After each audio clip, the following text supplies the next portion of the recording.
following special Veterans Day tribute is brought to you by the generosity of Clarksville Christian School.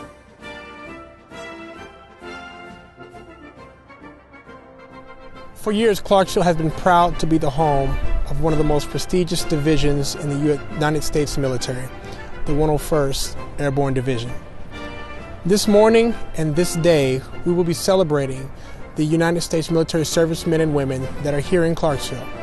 We'll begin this day with the Veterans Day breakfast taking place at Peay State University, and then we'll be going downtown to watch Clarksville's annual Veterans Day parade. Stay with us and stay tuned as we bring you this footage firsthand, and you won't want to miss it.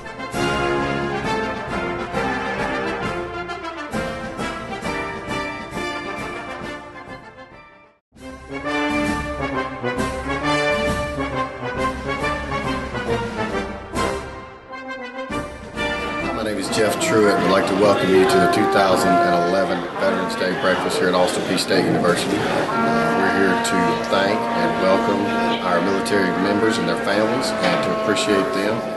Steve, how are you doing today? Doing just fine. Awesome, man. You excited about being here? We are. We're proud of the chamber, the board, the staff, and all the community who support the military in this Veterans Day breakfast and this annual event. Appreciate you community coming out. That's awesome.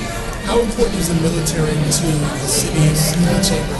You can't overstate the importance of the military, not only the economic impact, but of course just from an overall patriotic standpoint, what they do for our country. This is just a small token of appreciation. That's awesome. That's awesome. If you had a moment to say something to one of our troops, what would you say? Just one big thank you. My dad served for a couple years in the military. I haven't had the honor of serving in the military, but what they do for our community is emotional. So thank you for them and their families. Awesome. Thank you so much. Thanks, Gary. Appreciate y'all coming.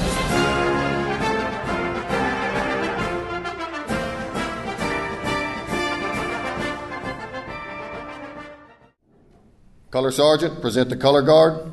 Please post the colors.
How are you? Good morning. I'm great. Good to be here.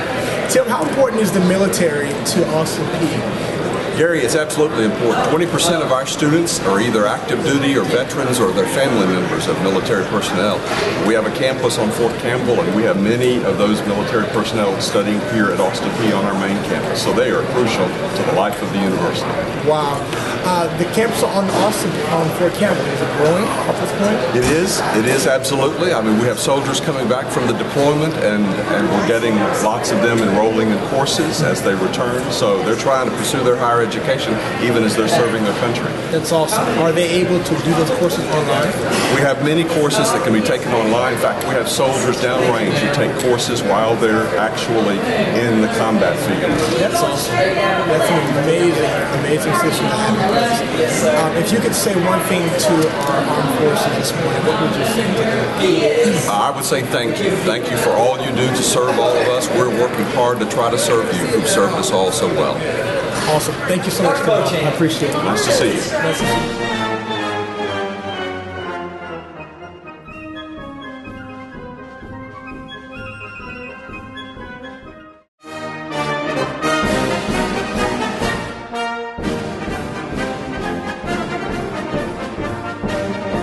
Tell us a little bit about the essay contest. Okay, each year, and now we're in our 12th year, we sponsor the Interview a Veteran Essay Contest, and we've had over 12,000 veterans students interview veterans or active military and write essays. Mm-hmm. And this year, we always pick the winners from each school, and then a grand winner for the middle school and the high school division. Mm-hmm. Each of them read a short excerpt out of their paper. Mm-hmm. So it was quite moving, and one of them was most inspiring of all the essays we received. Really? What were the name of the winners this year? Okay, Autumn Brown was the high school winner from Clarksville High School, 10th grader. Okay. And she wrote about Scott Schroeder, who lost both his legs in Afghanistan. Mm-hmm. And he's now in rehab and expects to be back in Clarksville somewhere in February. Okay. Okay, the other one is Grace Henson. She wrote about her grandfather who served in Korea, and it tells about how he got frostbitten in the action and pulled off the front lines and ended up in the hospital and did survive. Okay. He just passed away last year, but it was a great tribute to her grandfather. Wow. And this is sponsored by the Clarksville Kiwanis? Yes, and we have a group of judges, including 2 professors from Austin Peay, history professors, and the county historian, others that judge these papers. They've said this year the papers were the best we've ever had. Really? Yes. And you said over 12,000 interviews have been conducted? In 12 years, yes. In 12 years? We had about 600 this year. Wow. From 11 schools. That is amazing. This time, I'm going to ask Ron Smithfield to come forward. He's with the Downtown Kiwanis Club of Clarksville, and he is going to tell us more about this year's Interview a Veterans Essay Contest. Thank you. Thank you, Jeff. Before we introduce the 2 grand winners, I want to tell you about our new Faces of Valor booklet.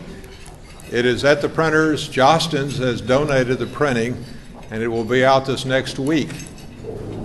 Many of the veterans in this room that didn't make the first Faces of Valor booklet are in the second. There are 387 local veterans that are pictured, and their war information or their information's in there. So it's a huge effort, and Jerry Gilman is the chairman of the committee that produced this booklet, and I'd like for all the people that are on the committee at our tables back there, please stand up. They've done a great job on this.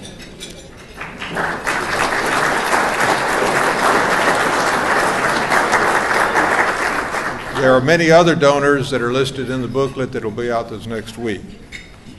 General Petraeus coined the phrase, the 101st Mafia, and this booklet is dedicated to 3 local veterans of acclaim, Colonel Bob Jones, Colonel Art Lombardi, and our own Colonel Ted Crozier. Ted's not here this morning. He wouldn't miss this if he was feeling okay. So the booklets will be available next week. They will be free to the ones that are in this booklet.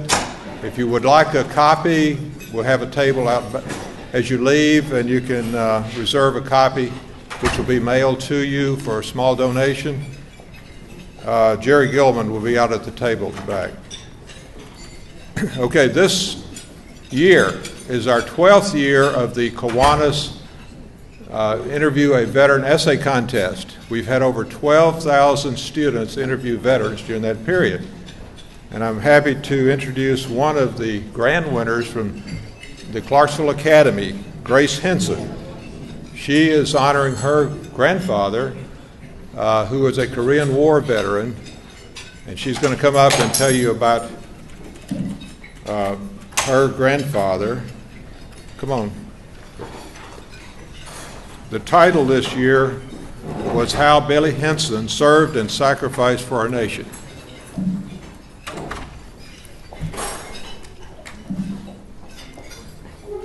In the Korean War, my grandfather, the late Billy Granville Henson, dreamt of his Tennessee home. It was bitterly cold and many of his friends had died from freezing. He had to be pulled off the front line due to pneumonia, and his legs were frostbitten so severely that they had to carry him on a stretcher back to camp. Lying there, he started thinking what would happen if his mother received news that he had not made it through the war. The last thing he remembered is praying, "Lord, please help me make it home, and if it be your will, let me see my mama." He woke 2 days later in a hospital with frostbitten and stiff, numb legs. 54,000 men died during the Korean War. I wrote this essay to show my appreciation for my grandfather's honorable and faithful service.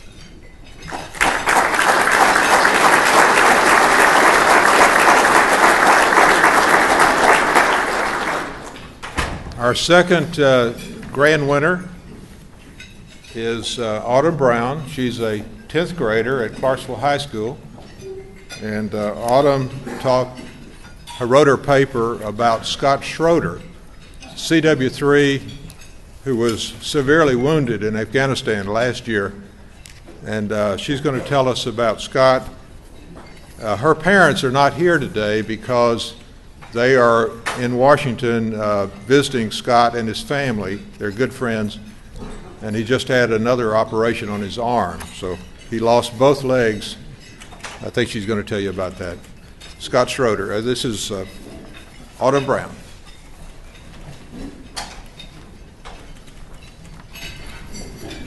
Last year, in 2010, CW3 Scott Schrader left for an 8-month deployment to Afghanistan.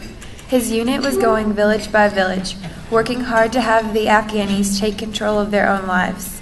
On December 10, 2010, his vehicle drove over an improvised explosive device, IED. In the field, both of his legs were amputated. His right arm was severely injured. It was broken and full of shrapnel. He also suffered a mild traumatic brain injury. December 10th changed Mr. Schrader's and his family's life forever.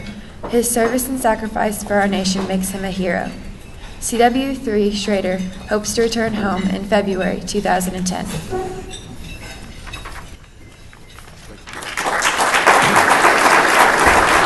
Thank you, Autumn.